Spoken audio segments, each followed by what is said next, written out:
All right. So, welcome to all of you for this really special collaboration between ISAN and JLW CISMA. And we're going to learn about, invasive species challenges in both Michigan and Montana. And we can just get started. A brief roadmap of kind of where we're headed today.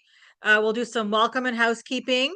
So, if you are in a place that's noisy, please keep your mics off. And if you can keep your video off as well, that'll keep the connection very stable. And then we will be recording this for posterity. If you have any questions, feel free to drop them in the chat. This is really informal. And so, while we're talking, please be respectful of those that are talking. And hopefully we'll have a chance to answer some questions and have a good discussion at the end of this. And first up, we're going to be talking about Michigan. I'll kind of give an overview about how this all came to be. And then we'll talk about Michigan. I'll hand it over to the ISAN group and they can introduce themselves and then present their information. And then we'll have time for questions and discussion. So with that, I wanted to introduce myself. So my name is Shika Singh, and I am the biologist for the Jackson County Conservation District. And within Jackson County Conservation District, we have a program called the JLW CISMA, which stands for Jackson Lenawee Washtenaw Cooperative Invasive Species Management Area. And these are basically units of where we do education, outreach, management. We can do consulting and site visits. And each of these little blocks, is covered by one group. And not all CISMAs are housed at a conservation district. A decent number are. Some are housed at like a local park, or sometimes they're offered at a nonprofit. And so to begin with our origin story, you will see some Lord of the Rings references. So I do apologize. I do love some movie themes. And so what happened is the JLW CISMA and the Invasive Species Action Network, we happened to follow each other on social media, specifically on Instagram. And I noticed that they liked some of our stuff and I started liking some of their stuff. And essentially I slid into their DMs and I was like, hey, you do cool stuff. I do cool stuff. Why don't we see if there's an opportunity to collaborate? And we had a couple of meetings and then determined that there was a lot of cool points of intersection. And with that, we kind of talked about how with Montana and Michigan, being two, large states, really important economic states, and people will kind of travel between them, there might be some things for each of us to learn about how we manage some species and what kind of species are on the horizon. So this relationship started via social media and in the DMs. And as I had mentioned, both states have major tourism recreational areas. And, kind of why I kind of chose Lord of the Rings for this is because, part of it involves like, taking trips, taking journeys. And while we may not be making epic journeys to different, realms, we are traveling to a variety of parks. We're going on vacation, we're visiting family. And according to the National Park Service, their parks, they had over 300 million visitors in 2024. And two examples, like Glacier National Park had about 3 million, and Sleeping Bear Dunes, which is in our neck of the woods, had 1.5 million. And so when you have a lot of people moving back and forth between different states, there is a potential and there is evidence of inter and intra-state recreational spread of invasive species. So we are spreading it in different ways, whether it's recreation, commercial, shipping, packaging, and so on. And there's also global spread of invasive species. And this presentation is kind of helpful because it'll kind of help with horizon scanning, like seeing, what species are on each other's radars, what could be potentially coming our way. And I'm also part of a leadership group of Any Risk, which is an invasive species group that looks at invasive species and climate change out east. And so we're also keeping an eye out on what's coming in from the various East Coast, West Coast, because you never know when it might hit Michigan and the Great Lakes region. And so with that, we're going to highlight some of the species that my organization personally is looking at, as well as some broader Michigan uh, threats that other CISMAs are looking at. So the first one is Japanese stiltgrass, and this species is really interesting because it is a grass, and it was reported first in like 1919 because it was used as packaging material. People used to import porcelain from Asia, and so they would, pack, and stuff the boxes so that it wouldn't, break, and it would be shipped over here. And you can imagine people would take the materials out and then just toss out stuff in the back. And if you look at the map, this is an ed map, and I'll talk more about that later. You can kind of see how stiltgrass has spread and how it's moving from, the southeast towards the Great Lakes region. And it's very easily spread. It loves, bare, sparse, patchy areas, and it'll take over in a variety of areas. And so we can take a deeper dive, and there's a couple of spots that we found it in Michigan. But note, if you can see the cursor, it has been found in a couple other spots as well. So it is expanding, and it has kind of moved around into some of the neighboring states. This grass has features lance-shaped alternate leaves. You can kind of see that in this first picture, alternate leaves there. Pale green in color. And it has a slightly off-center midrib. And so some of these you can see a good example, slightly off-center, and it has a reflective white silvery hair. So in this one, you see a crease, but it doesn't look as white. And so these are almost like little hairs that kind of are reflective. And so they are along the vein. And this grass has like 1 to 3 flower spikes, which I'm showing you in the bottom pictures here. And the spikes can be about, a couple inches tall, and they usually occur at the terminal and or at the top of the leaf axis. And, like some of the other species like garlic mustard, this is a prolific seeder. It can reproduce mainly by seed, and it's got like 100 to 1,000 seeds per plant. So it could be really variable, but there's a lot of seeds.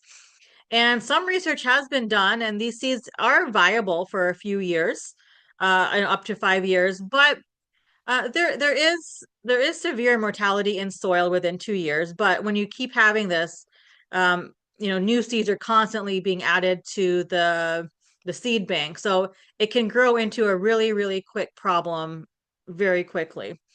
And in the bottom, you can kind of see some of the seeds at the later stage over there. So we can take a look at the stems and nodes, and it does have multiple stems. They're thin and green. It's almost like wiry. You'll start seeing them at the very end of spring. Even early summer can be a little bit early, but like it's summer is main peak season. And in the winter, you'll see this brown yellow thatch. So that's how you can kind of see. It does branch near the base, and it is like relatively smooth, hairy at the leaf sheath, and it has a purplish brown top in the fall, that you can kind of see in the previous slide. And if you look at some of these pictures here, I have pulled a few. They can reach up to 2 to 4 feet tall. I've had them, come up to my armpit over there, so it can get quite tall, on average 2 to 4 feet. And then they have long stems that sprawl, and they form rootlets that node near the base. And so they form like these stilt-like props, which is kind of where it gets its common name, like stilt grass. And then it forms really tangled mats and monocultures. And so if you look at these pictures down here, you can kind of see how, you have one that was the main one, and it kind of has these offshoots that kind of branch out. And this is a nice picture. You can see that, stolon kind of going. horizontally and all these plants kind of popping up. So this can be, really, bushy and bushy, I want to say, and spreads really quickly. But the good thing is that it does have shallow roots, so you can very easily pull it out by hand. We'll take a couple of closer looks. This is stilt grass over here. You can kind of see these little hairs, in the nose, whereas this is a big blue stem and native, and you can kind of see the hairs are a little bit more wispier. It's a little bit more stretched out and longer hairs. And we've seen this in a variety of locations, wooded areas, private residences. With the private residence, we do think that it's spreading via landscapers. A lot of people, they call one and the same person is doing multiple yards, and they're not often like, cleaning out or, cleaning their motors and blades before moving on to the next house. So it is spreading really quickly, really highly dense populated areas, public parks. We're also seeing it in recreational areas. I'll mention that in the next slide, but we're also finding it, in ATV areas, bike paths. We also think that, things like deer might be spreading it. And then we've also been seeing it along newly built mountain bike trails. So this is like a vector that's um, kind of new for us. We've had a couple of reports, especially in some of these larger, broader state park areas. And then, we have a lot of people coming in, and while some people may be cleaning their shoes and, that kind of stuff, people often don't think about their bikes and all the stuff that's stuck, in the brakes, on the actual treads of their tires, getting caught in the chains. And so we are seeing new populations come up quickly along these new mountain bike trails. This has also resulted in a really cool partnership with the Washtenaw County Parks and Recreational Area. And I do want to give a shout out to my colleague, Allison Kruger. She's an awesome collaborator. And without her, I mean, her and her team managed this area, a beautiful waterfowl protected areas. And this is actually a nice area because it's managed, like one half is managed by DNR and one half is managed by Washtenaw County Parks and Rec. And it is part of the Underground Railway. There's a really cool history about it, so you can read more about it. It was former farmlands, and now it's been kind of managed and returning to like a waterfowl refuge. It's closed down for hunting and in some areas. A really cool place for birding. And so I really do want to highlight some of the work here. And we did find this in some of the closed areas, in the forested areas. And so what we think that, we found it along a 2-track, and we found it in 2020, confirmed it, and then we began treating it in 2021. And then we've been working with DNR to survey other areas nearby to make sure that this hasn't spread. And a couple of things that we are seeing, we've had intense storms previous years, opening up canopies, and that could be a potential hindrance for management activity, so we're trying to work through that. But we are seeing some great results, and because of some of the funding we've received, we've been able to do more surveys and find new populations as well. So we definitely are appreciative of works for help there. And you can kind of see some pictures here. This whole mess was just a big thing of stilt grass, and this is after it was treated. And here's some pictures that you're seeing kind of on either side of it. There's not much there. It's been treated, and there's still some onesies and twosies, I say, but there's also native grass and native species coming up. And the far picture over here is like an example of an opened up canopy. The next species I want to highlight is lesser celandine. You can kind of see the ed maps here. It's in the east part, but we do have pockets in Oregon. It's a herbaceous perennial, and the basal leaves is dark green, heart-shaped. And this one, it comes up in end of March, early April. And those flowers have like 8 to 12 petals. It has completely taken over some of the floodplains and then forests and wetland, the riparian zone. And it does outcompete native species. And there has been reports that it is potentially fatal to livestock. So if you take a look at this plant, it's got a couple different ways that it, reproduces. Got bulbets or bulbils, for some people will call that. It has tubers and it has, fruits that have one seed. And these are all very easily transported via rain, river, and recreation. And same with siltgrass. In addition to people and wildlife, seeds and stuff are also transported via rain and river. And this is a really cool picture because all of this green that you see, that should be this brown color. It should be like, springtime, dead leaves, but it is all lesser celandine. It's taken over. And this is another picture. All of this should be open. You can see across the river over there, the bare patches. That's what it should look like. And this plant has completely taken over. And then, like I mentioned before, it will impact some of the native plants, the native spring ephemerals. So this is something that has come up maybe the last couple of years that we're working on, but we've already seen it spreading pretty quickly. Mile a minute weed is a vine, and it's called mile a minute weed, but I'll call it 1.6 kilometers a minute for my Canadian friends here. It's in the buckwheat family. It's an annual vine. It's from, East Asia. And it is a very curious looking vine. It's got these beautiful triangular leaves, almost like equilateral. It has recurved barbs, tiny, tiny white flowers, and the fruit is beautiful. It's got these bright blue fruits. It starts off green, but turns into a nice blue color, and each vine could have over 3,000 seeds. So again, it could become a problem really quickly.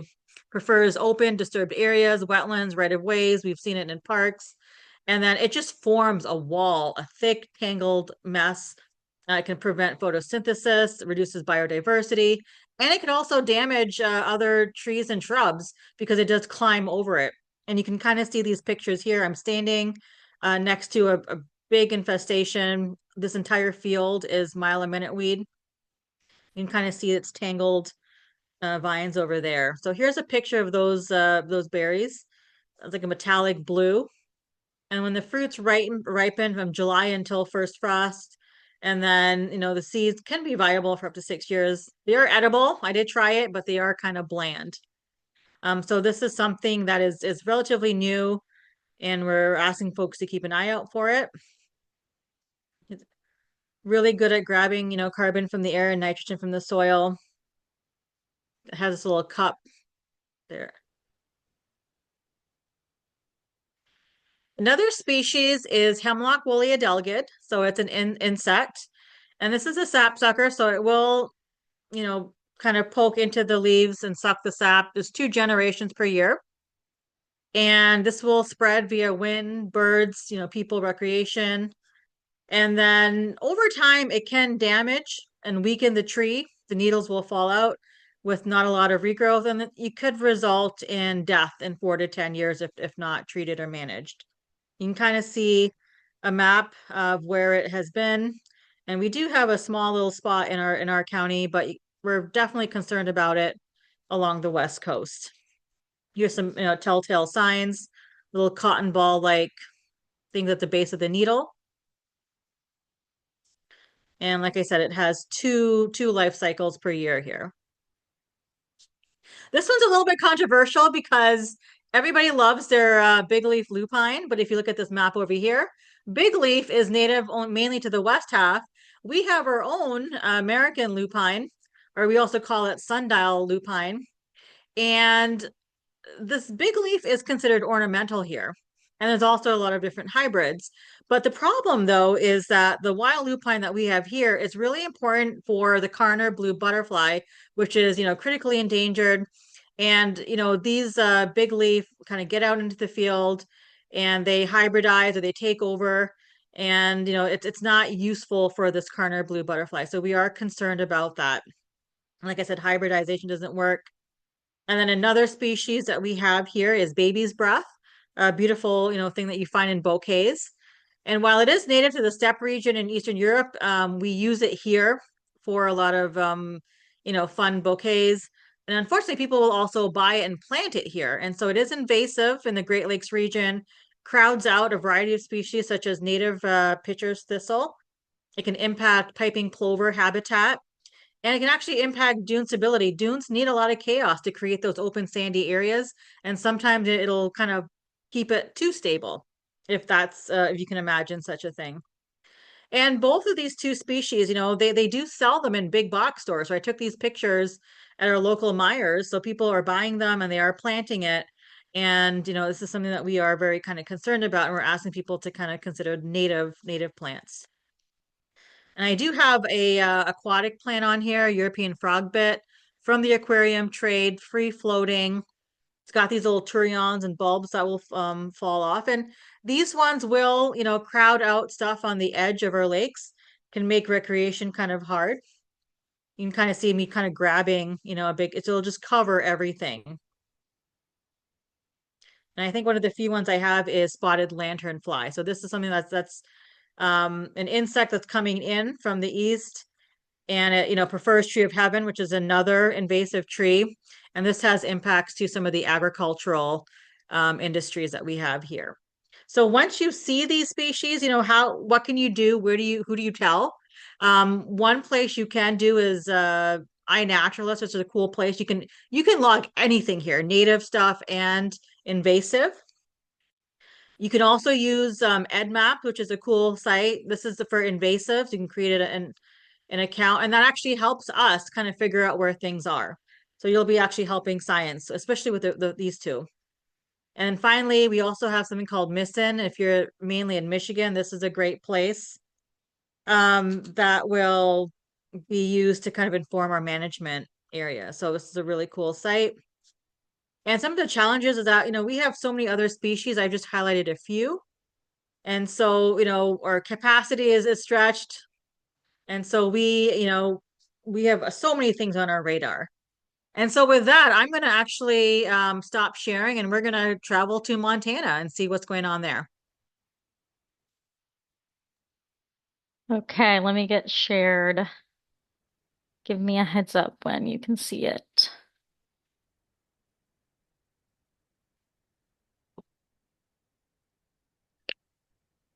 Everything look good on All your right. end? Yeah, I can see it. Okay, great. Thank you for all of the background and our origin story of sliding into the DMs. That's so fun, for people to know. So my name is Jen. I am the programs manager for Invasive Species Action Network. And between Aaron and myself, we are going to be covering species of concern, and some prevention efforts, that we work on through our organization, in Montana and beyond.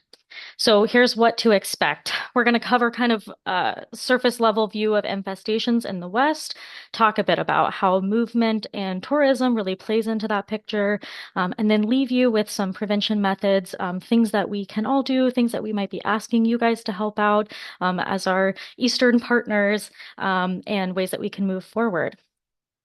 So I want to start here with a little bit of background and invasion history. Of course, this is a map that is likely very familiar to many of us on the call today. Zebra and quagga mussels, Dreissenid mussels are still, have been for a long time, kind of the poster child for aquatic invasive species in North America. So I have to talk about them, of course. Here on the map, we see the teal or like dark green and orange circles, represent zebra and quagga mussel distribution.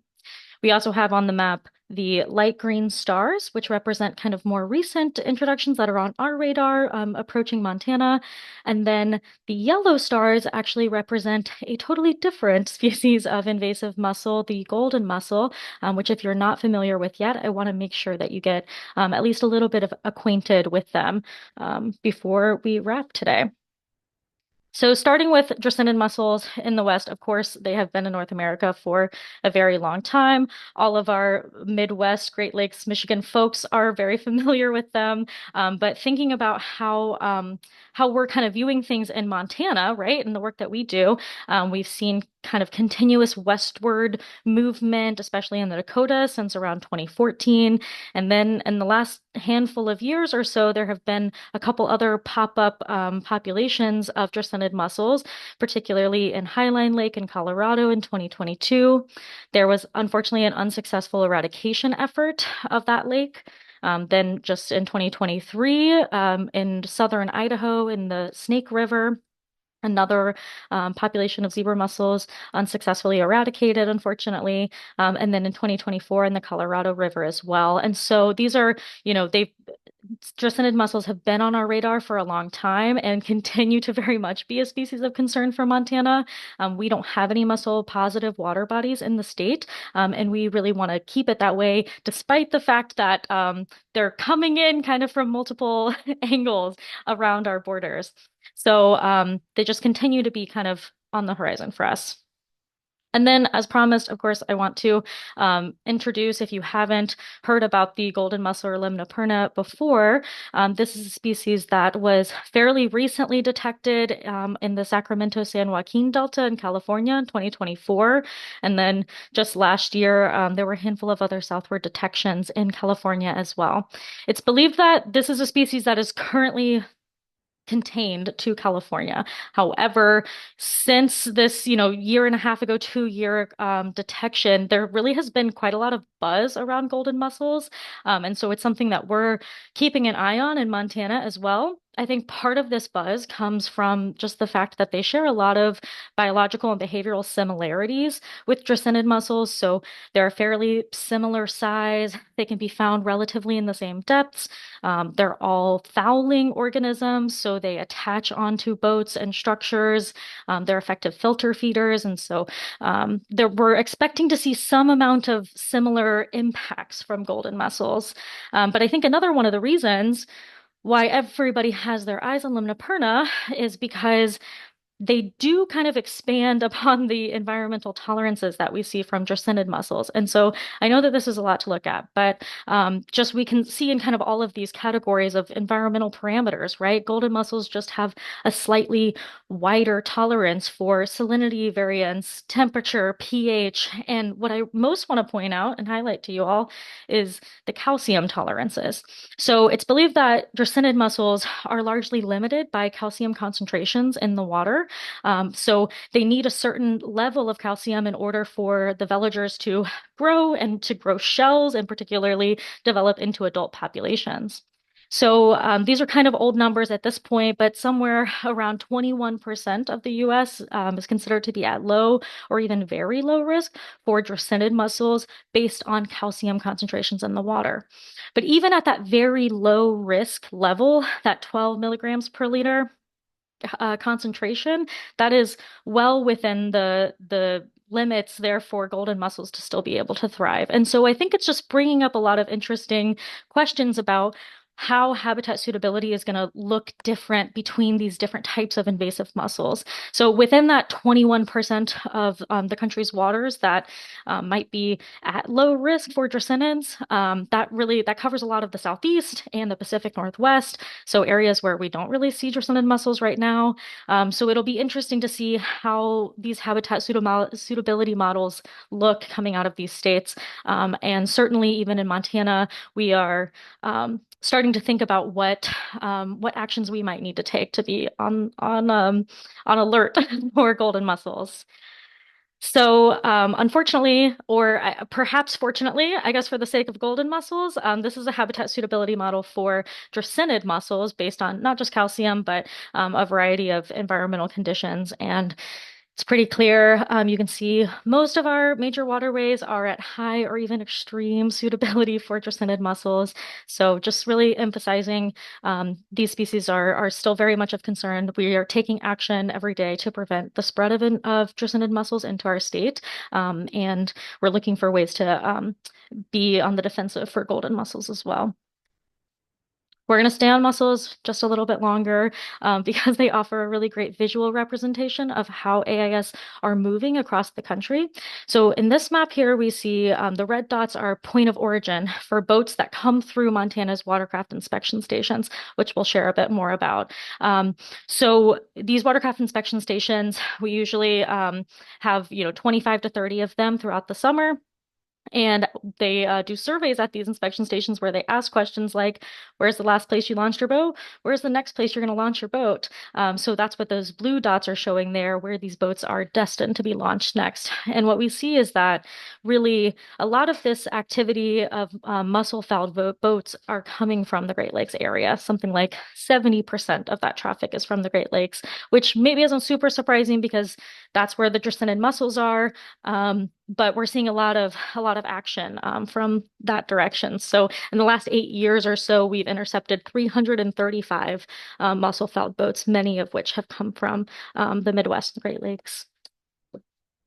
So this is a map here that shows just one of those inspection stations. Like I mentioned, there usually will be somewhere between 25 and 30 kind of spread across the state.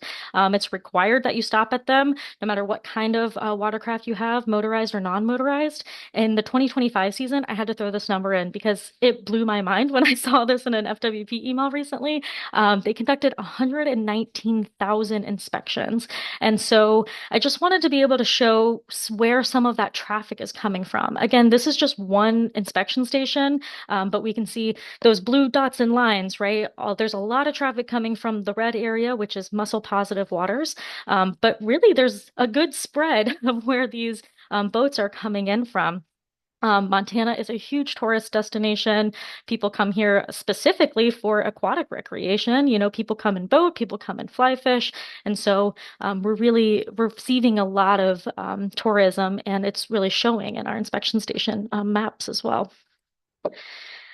So, of course, a lot of the traffic at inspection stations is coming from tourists. There's a lot of local traffic too. But one demographic that you might not have thought about that we see a lot of is actually the used boat market. So, what will happen is people will purchase a boat online and then actually pay a service to haul that boat across state lines usually and deliver it to them. And so I just wanted to be able to show how much of an influence that really has for mussels that are entering the state of Montana. So of the 38 mussel-fouled boats that were intercepted at inspection stations last year, over half of those were tied back to recent boat purchases. So it really does have a large influence on how mussels could potentially be entering Montana. And these boats, I mean, they may be moving across Montana, not even launching here at all, but in some cases they are, and it's a lot of the mussel-fouled traffic that we get at inspection stations. Okay, we can move on for mussels for just a moment. So I just wanted to highlight that although we don't have Dreissena positive water bodies in the state of Montana, we do still have aquatic invasive species that we are actively working to manage and contain and prevent. So I was just going to highlight a couple of species here that you might be familiar with or might not. So, one that is fairly widespread in portions of the state are New Zealand mud snail. These are teeny tiny snails that, because of their size, can move around really easy on recreation equipment, virtually undetected. They reproduce asexually, so once one or a couple are introduced, their populations can really grow exponentially. So that's one that we are trying to keep at least isolated to the parts of the state where they already exist. We also have a few populations of aquatic invasive plants. One example is Eurasian water milfoil. This is a species that is famous for growing in really dense mats in areas where they've established, and they can actually deplete oxygen levels, which of course is concerning. So things that we're keeping an eye on. And just to highlight, these are species that some of them were actively working to contain, some of them were actively working to eradicate if possible. And then we also have kind of this halo around us of we're looking out for Dreissena mussels and some other species that are on the horizon as well. So before I pass it over to Erin, I just want to share, kind of paint the picture for where ISAN falls in this whole picture. There are a lot of people involved in invasive species management in some way or another in the West, and in Montana, in particularly, we are lucky to receive a lot of federal funding. There's a lot of federal opportunity for the invasive species work that happens in the state. We also have really great leadership in Montana Fish, Wildlife, and Parks invasive species programs. They're doing so much work. They provided a lot of the maps that I showed. They're doing outreach. They're running a lot of boat inspection stations. They're doing early detection and monitoring. We also have 12 tribal nations, and many of those also have their own invasive species teams that are working to address issues. So we've got a lot of support.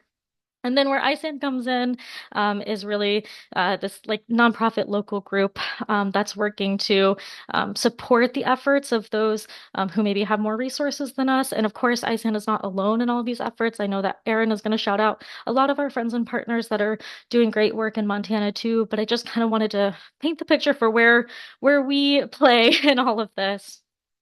So Invasive Species Action Network, the nonprofit that Erin and I both work for, we're a really small team. This is the whole team. You're looking at us right here. It's myself, Sarah, and Erin. Our mission is to reduce the human-caused spread of invasive species through voluntary behavior change. And so we really sit in this prevention, outreach, public engagement type of world when in terms of invasive species. And we do focus a lot of our work on aquatic invasive species. And because of time, that's what we wanted to highlight. But I'm excited to pass it over to Erin now, who will show you all of the things that ISAN kind of gets up to. Thank you, Jen. Thanks for that really great and very quick background on aquatic invasives in the West. That was a big task to tackle in that amount of time. I'm going to jump right into prevention, specifically prevention methods in Montana, what ISAN does and what some of our partners do. But before I do that, I did want to talk about just why prevention is so important. So you may have seen this graph before. We call it the invasion curve, and it's essentially showing invasions and area occupied of invasive species over time. And that little bar at the bottom is then showing economic returns of the different management efforts that come with invasions growing over time. So as you can see, prevention comes very first. We start prevention before the invasive has actually even established in an area. So this is the first step we're taking, and as you can see down at the bottom, it has the greatest economic return. So prevention is typically the most cost-effective management effort that you can have when dealing with invasive species, because of course, once a species has been established, you're moving into eradication, containment, and then further efforts as well, the more and more it grows in an area. So just showing that prevention, if it is an option to help prevent the spread of invasive species, it is well worth our time and the organization's time to put some effort into that. So I'm going to start just by talking about ISAN's efforts. So our specific organization and kind of the different assets we have and kind of the work we do specifically with aquatic invasives. So we are just a prevention, outreach, and education organization. So we host a variety of outreach events, educating folks, specifically educating boaters and paddlers where they're at. So we'll do a lot of traveling in the summer. We'll go to boat launches, talk with folks coming on and off the water, meeting them again where they're at, chatting with them as they're pulling in and out, letting them know about aquatic invasives, if there's anything they should be looking out for, reminding them to clean off their gear, practice clean, drain, dry in order to prevent spreading from one water body to another as they go out on their adventures. We also attend paddle sport expos, so talking with paddlers at those events as well as manufacturers that are at those events who are selling and creating different paddle sport equipment. And then lastly, one of the other big outreach events that we often attend are whitewater festivals. So targeting another group, professional paddlers, people who are observing the event, but also those athletes themselves, chatting with them, making sure those folks who are consistently moving their equipment across state lines and around the country in order to compete, that they understand the risk that it poses and that they're as well practicing clean, drain, dry in order to prevent the spread.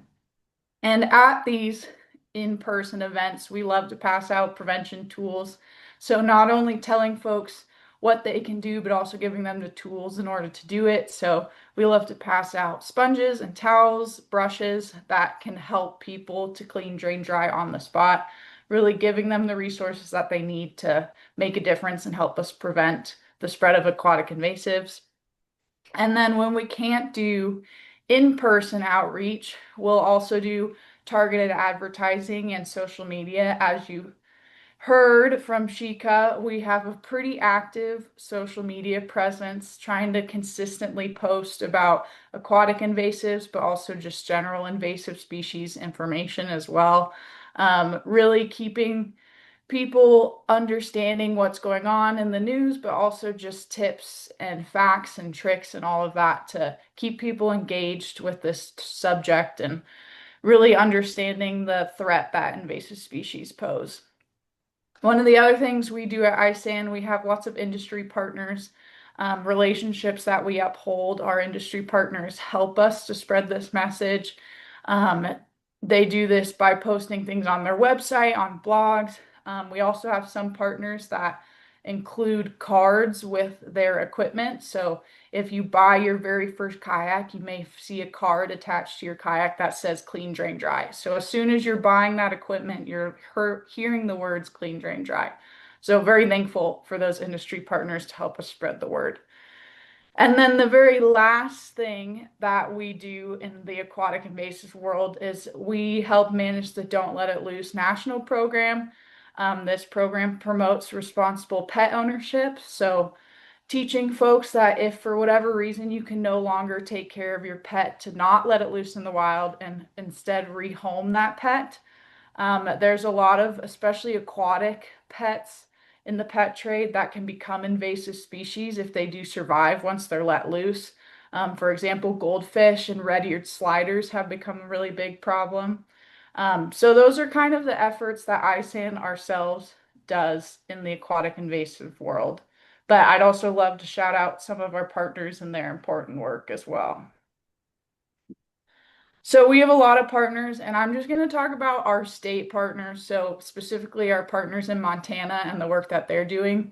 First off, we've already talked quite a bit about this, but Montana Fish, Wildlife, and Parks and some other folks are running watercraft inspection and decontamination stations across the state. So these are spread out across the state, hoping to intersect watercrafts that are driving around to different water bodies to go launch. And these are really our first line of defense against invasive species that are coming in from out of state. So all watercraft are required to stop at these stations, and our inspectors are looking to see if there are any plant materials, any animals, anything like that on the boat.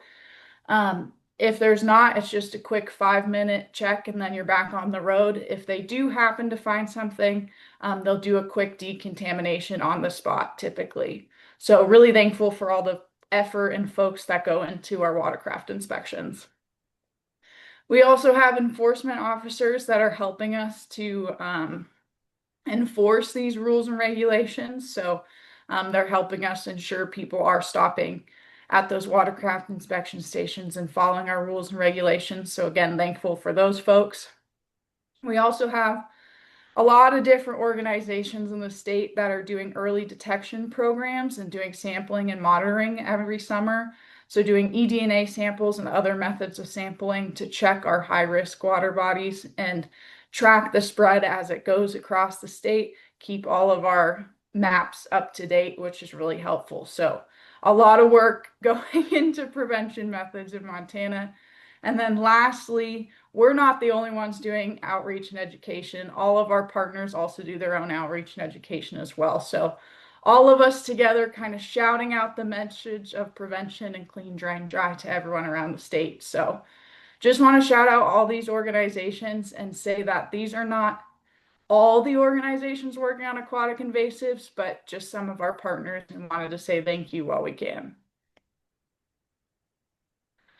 So I just talked a lot about what we're doing, organizations are doing in Montana, but I wanted to end this with what you all can also do. So like Shika talked about, you can certainly report any new sightings you see. If you see an invasive, you can report it, but I want to share a couple other things you can do as well. One is knowing and sharing rules and regulations of your state and other states. So anyone who's traveling with a boat out of state is required to follow the rules and regulations of the state you're traveling to, not the state you're coming from. So doing that research before you leave on your trip across the country, making sure you know the rules and regulations of each state you're traveling through or to. Um, I'll just throw Montana's rules out there so you have them, but it does vary state to state.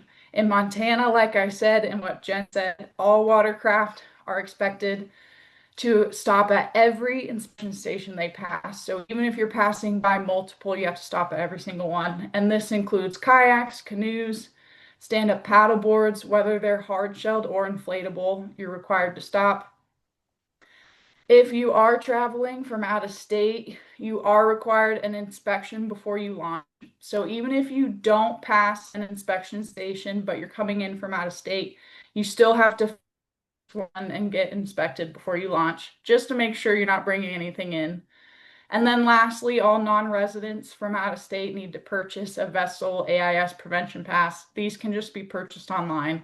Pretty but those are Montana's rules. Like I said, it varies state to state. If you get confused and need help, we do have resources. If you go to our website, stopas.org, we have resources to help you find different states' AIS regulations and help you find watercraft inspection stations near you. So use that resource if you ever need that. And then lastly, the last thing I want to just shout in all of your faces is to promote and practice clean, drain, dry. I've probably already said clean, drain, dry a lot. I say it all the time when we're doing outreach and education, but clean, drain, dry is the easiest way we can prevent aquatic invasive species. It prevents not just mussels, but all types of AIS. And it's just those 3 easy steps. So if you all promise to practice and promote this, we can all help to prevent the spread. These 3 steps, first, you just want to clean your gear with water. You can use water from the water body you were in, whether that's the lake or the river, just to remove any mud, animals, or plant materials that you see on your watercraft. Then you're going to drain any standing water from your gear. And that's why we typically give people towels and sponges. It can be a good way to get water out of undrainable places. And then lastly, just making sure your gear is completely dry before you use it again. So last thing, just clean, drain, dry. If we can all clean, drain, dry, aquatic invasives won't spread. So promote, promote, promote. And thank you from Jen and I. I think we have about 10 minutes for any questions folks have. And if we don't have time to answer all the questions, you can feel free to email us here at these emails. Yeah, yeah, we do have some time. We do have some questions. Just before we get to the question part, as someone who's living in Michigan, I actually spoke to a friend of mine. She works in California, and she was talking about how they have all these inspections. And this is for like a lot of terrestrial stuff as well, for people who are coming from, Oregon or other states. And then you've mentioned it for the aquatic, the water vessels. And I don't think I haven't seen anything like that in Michigan, at least on a large scale like that. So it's very interesting how multiple states are doing things like this, and I think it's something that a lot of us can, and I'm sure other states are as well. But it's interesting to think of how this is happening and the logistics that must occur behind to make that happen. So, but yeah, we do have some questions. I will put the end slide up here, and that way has all of our contact information out there, and then that way you can write that down. And then, whoops, there we go. Now I know we have some questions, which I'll kind of read out. Um, so I think Olivia asked, how do you treat stiltgrass? And so for us, we do a couple of things. One is hand pulling for some of those smaller populations, and then we also are able to use 0.5% glyphosate to manage stiltgrass as well. It's not a very hardy plant, so we are able to get away and see really good results with them.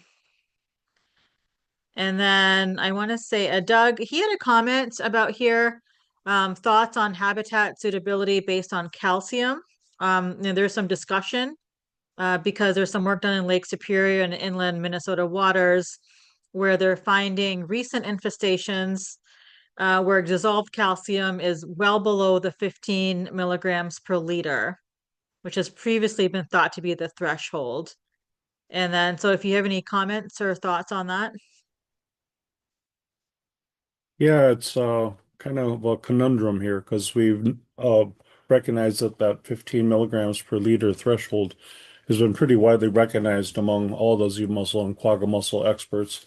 And so now we have, well, we've had in Lake Superior at least two infestations that have become established, one in the Dewey Superior Harbor where I live, and in the harbor itself, it's 22 milligrams per liter of dissolved calcium. But that is also a very sheltered area to the influence of Lake Superior. Thunder Bay is the other infestation, which began in 1991. Population has been doing very well. We've also seen some instances of Z mussels in the Apostle Islands area, but we're uncertain whether or not the individuals that have been found there are actually reproducing there or falling off the bottom of boats.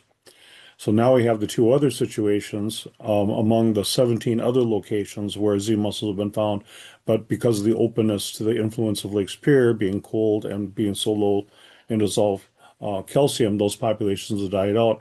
Except now we have two, one in Nipigon Bay, where we have both quagga and Z mussels established populations, and now in Black Bay, which is both of those bays are just east of Thunder Bay in Ontario. And then I referenced the inland waters in Minnesota. We've seen multiple incidences where we found Z mussels, veligers, the babies, floating in the water and collected via samples in multiple lakes that basically shouldn't be there because the calcium is 4 milligrams per liter.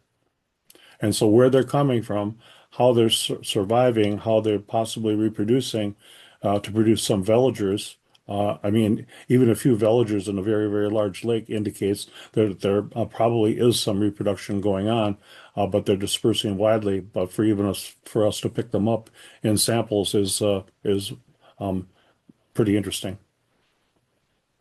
Yeah, thank you for bringing that up. That is super interesting, and I will be on the lookout for more data that comes out from the area. I'm super interested in the veligers where there's extremely low calcium. The requirements are much lower for veligers, but Right. yeah, but I'm interested to see We've if also there are got adult examples. populations found. Yeah, sorry, Jennifer. That's okay. There's also incidences in Wisconsin where Z mussel veligers have been found and never found again. And there's at least 5 reservoirs, though that may be down to 4 now, I think, where only veligers have been found for several years. But then they've been moved to put them in a category that they're no longer infested. So they're delisting them. Yeah. Interesting. And I know you also mentioned that Montana has a group called the Crown Managers Partnership, which is something that we can all take a look at.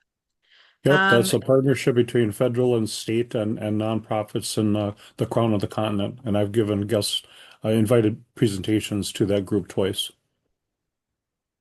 Excellent, thank Ju- you. Mhm. Um, yeah, Dan asked, what do the tags look like on the paddlecraft?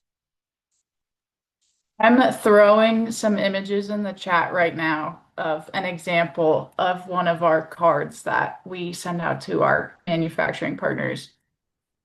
All right, thank you. All right. Hannah mentioned that she can confirm fisheries did say that there are no boat inspections in Michigan in a recent email exchange. We were specifically talking about mussels and using dogs as early detection tools. So thank you for that. And then Dan posted the AIS law, right? And Olivia mentioned some of the veligers detected in Montana in 2016, but has been delisted. And Doug mentioned California has 16 agricultural inspection stations along their borders which conduct watercraft inspection. So, I mean, it's a really good concept. I mean, it kind of blows my mind because I haven't seen it or encountered it, but if you guys are doing it in like, populous, states, then this is kind of a good idea. Um, I know we have a lot of people coming in from Ohio to use some of our lakes and so definitely a good spread.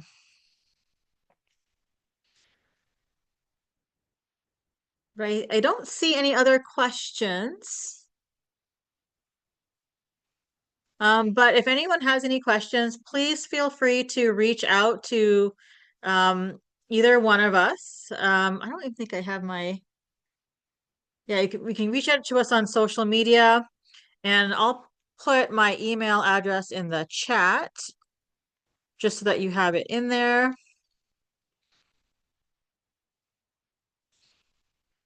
And then I know Jen and Aaron have it there as well. So with that, thank you for attending this talk. We're excited. And thanks for all the questions and the good comments. Doug, Dan, and Olivia, hopefully I got everyone for some good insight and a good example of how there's always so much to learn and nature will find a way, as our favorite, scientist in Jurassic Park says. Yes, and thank you, Shika, for organizing and for hosting the Zoom call for all of us to be here. Yeah, thanks so much for Thank having you. us. Oh, it seems like maybe Gina has a raised hand. Do you have a question? Oh, Do you want to shout it out? If hmm. that is indeed the truth. Oh yeah, Gina. Hi there. Um, so my name's Gina Hoff, and I'm with the United States Bureau of Reclamation. And sorry, I just want to give a shout out to you all. You've done a great job here. And so to Dr. Singh, pretty much every state in the West is doing the stop and check stations at all borders. You can go into the Western United States and you'll be stopped if you have a boat. So it's a practice that's been going on since about 2018. And it's under a group, if you want to check it out, they started out as the 100th Meridian, and now they're called the uh, Columbia River Basin AIS. Oh, one moment. Yeah, if you have it, please put that in the chat. You just have to look that up.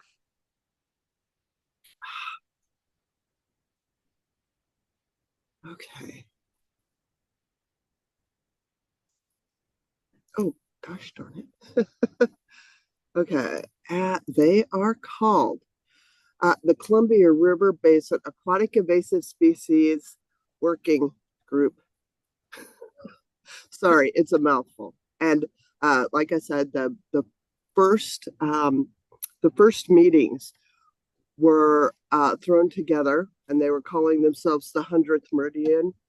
And this group came together as a brainchild of the Western Governors Association. Interesting. Yeah, thanks for that. And You're also welcome. Fish and Wildlife Service. I was at the first meeting of the 100th Meridian that was held in Kansas City in the summer of 1997. And Bob Pittman was one of the AIS regional people that came up with the idea for the 100th Meridian.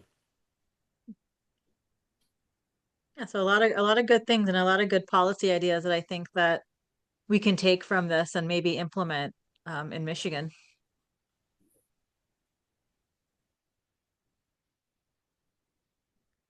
All right, so I think that brings us to 7 p.m. on the dot. So once again, thank you all for sharing, and hopefully we'll have another talk and we can do some more collaborations in the future. So once again, thank you. And then maybe Jen and Aaron, maybe if you can hang back a little bit, do a little recap. Yeah, definitely. Sounds Thanks good. for joining, everyone. Thank you, Thank everyone. you.